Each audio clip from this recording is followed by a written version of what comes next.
കുറുമാത്തൂർ പഞ്ചായത്തിലെ ചവനപ്പുഴ പാടശേഖരത്തിൽ കനത്ത മഴയെ തുടർന്ന് വിത്ത് വിതയ്ക്കാൻ സാധിക്കാതെ വന്ന സാഹചര്യത്തിൽ കൃഷി മുടങ്ങാതിരിക്കാൻ കരപ്രദേശത്ത് നെൽവിത്ത് വിതച്ചു. പഞ്ചായത്ത് അധികൃതരുടെ പിന്തുണയോടെ പാടശേഖര സമിതിയുടെ നേതൃത്വത്തിലാണ് വിത്ത് വിതച്ചത്.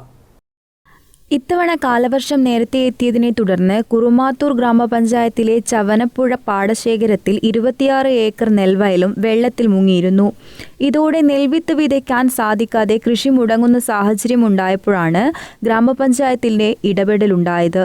ചവനപ്പുഴ പാടശേഖര സമിതി ഭാരവാഹികളായ സത്യനാരായണൻ, രവീന്ദ്രൻ എന്നിവരുടെ നേതൃത്വത്തിൽ കരപ്രദേശത്ത് വിത്ത് വിതയ്ക്കാനുള്ള സൗകര്യം ഒരുക്കുകയായിരുന്നു. കൃഷിഭവൻ മുഖേന 45 കിലോ നെൽവിത്ത് ലഭ്യമാക്കി 50 സെന്റ് സ്ഥലത്ത് വിത്ത് വിതയ്ക്കുകയും ചെയ്തു. ഏകദേശം 5 ഏക്കറിലേറെ വയലിൽ നെൽകൃഷി നടത്താനുള്ള ഞാർ ഇവിടെ നിന്നും ലഭിക്കും. കാലാവസ്ഥ അനുകൂലമാകുന്നതോടെ ഞാറുനടിയിൽ പൂർത്തിയാക്കി ബാക്കിയുള്ള വയലുകളിലും കൃഷി ചെയ്യാനുള്ള ഞാറ് ഇതേ രീതിയിൽ തയ്യാറാക്കുമെന്ന് കുറുമാത്തൂർ ഗ്രാമപഞ്ചായത്ത് സ്ഥിരം സമിതി അധ്യക്ഷൻ പി ലക്ഷ്മണൻ പറഞ്ഞു.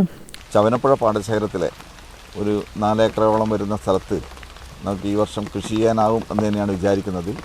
അതിന് ആവശ്യമായ വിത്ത് നമ്മൾ കര പ്രദേശത്ത് വിത്തിട്ടിട്ടുണ്ട്. ആ വിത്ത് അടുത്ത ദിവസം തന്നെ പാടശേഖരങ്ങളിലൊക്കെ വൃത്തിയാക്കി വെച്ചിട്ടുണ്ട്. 4 ഏക്കർ സ്ഥലത്ത് ഇത്തരത്തിൽ വിത്തിടുന്നതിന് വേണ്ടിയിട്ടുള്ള കൃഷിയിടങ്ങളൊക്കെ ഒരുക്കി കഴിഞ്ഞു. ഇനിയും അത് കൂടുതൽ സ്ഥലത്തേക്ക് വ്യാപിപ്പിക്കുന്നതിന് വേണ്ടിയിട്ട് നമുക്ക് മഴ സാഹചര്യം നമുക്ക് അനുകൂലമായി വന്നു കഴിഞ്ഞാൽ എല്ലാ കൃഷിയിടങ്ങളും കൃഷിയോഗ്യമാക്കുന്നതിന് വേണ്ടിയിട്ട് ഉള്ള ഒരുക്കങ്ങളാണ് പാടശേഖര സമിതിയും അതിൻ്റെ സെക്രട്ടറി പ്രസിഡന്റ് മുൻകൈ എടുത്തുകൊണ്ട് ചെയ്യുന്നത്. News bureau, Taliparamba.